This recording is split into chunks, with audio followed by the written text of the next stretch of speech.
হ্যাঁ দর্শক, আমি এখন ফেসবুক প্ল্যাটফর্মে যারা কাজ করেন তাদের উদ্দেশ্যে কিছু কথা বলবো।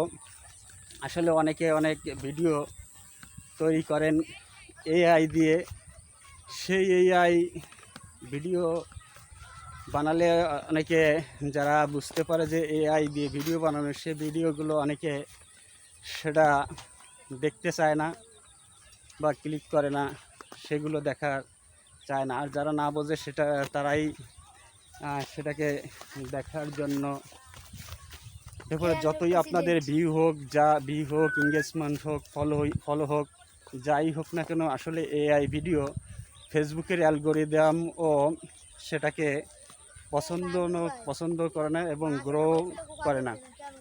হ্যাঁ, সেই সবসময়ের জন্য ভিডিও বানাবেন অরিজিনাল ভিডিও, তাহলে সেটা ফেসবুকের নজরে পড়বে এবং মানুষ সেটাকে পছন্দনীয়ভাবে দেখার প্রচেষ্টা করবে। এখানেই আমার ভিডিও শেষ করছি। সবাইকে ধন্যবাদ।